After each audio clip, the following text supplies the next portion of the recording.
জুলাই গণ অভ্যুত্থানে তরুণ সমাজের আত্মত্যাগের মর্যাদা প্রতিষ্ঠায় সংকীর্ণ কোনো দলীয় বিবেচনা প্রাধান্য পেতে পারে না বলে মন্তব্য করেছেন পরিবেশ উপদেষ্টা সৈয়দা রিজওয়ানা হাসান। এই অভ্যুত্থানের ইতিহাস যাতে কেউ বিকৃত করতে না পারে সে লক্ষ্যে সবাইকে সচেতন থাকার আহ্বানও জানিয়েছেন তিনি। শুক্রবার বিকেলে রাজধানীর শিল্পকলা একাডেমিতে বিশেষ প্রদর্শনী জুলাই জাগরণে তিনি এসব কথা বলেন।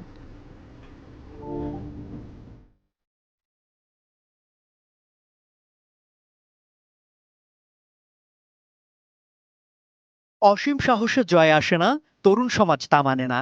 তেমনি দুর্বার তারুণ্যই ইতিহাসের মোড় ঘুরিয়েছে, স্বৈরাচারী শাসন ব্যবস্থার পতন ঘটিয়েছে, রক্তের বিনিময়ে নতুন বাংলাদেশের পথচলা নিশ্চিত করেছে।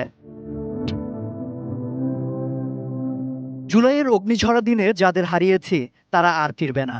তবে নতুন সময়ে নিজেদের জীবন বিলিয়ে দিয়ে যে উদাহরণ তারা সৃষ্টি করে গেছেন, ইতিহাসে তা ভাস্বর হয়ে থাকবে। সেসব দিনলিপি নিয়েই রাজধানীর শিল্পকলা একাডেমিতে প্রথম আলোর ৮ দিনের বিশেষ প্রদর্শনী জুলাই জাগরণ।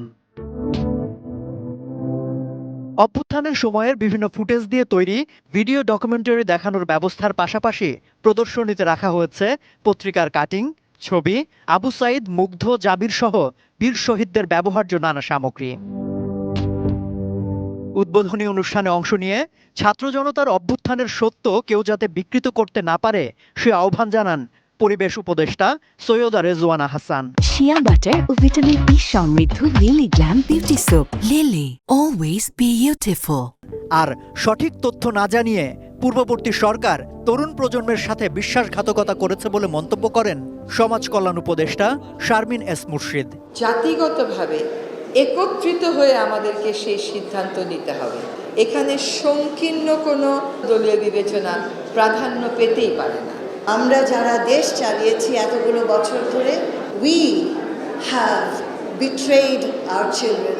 বাংলাদেশে গণতন্ত্র, মানুষের স্বাধীনতা প্রতিষ্ঠায় ব্রিটেন প্রতিশ্রুতিবদ্ধ জানিয়ে এ ধরনের মর্মান্তিক হত্যার ঘটনা ভবিষ্যতে যাতে আর না ঘটে সে প্রত্যাশা ব্যক্ত করেন British high commissioner Sarah Cook. We fully support the agenda to promote accountability and are supporting the independent UN mission which is identifying and recording the human rights violations which were committed in July and August last year. দুপুর 12টা থেকে রাত 8টা পর্যন্ত দর্শনার্থীদের জন্য প্রদর্শনী উন্মুক্ত থাকবে। সম্রাট আনোয়ার, এটিএন নিউজ, ঢাকা।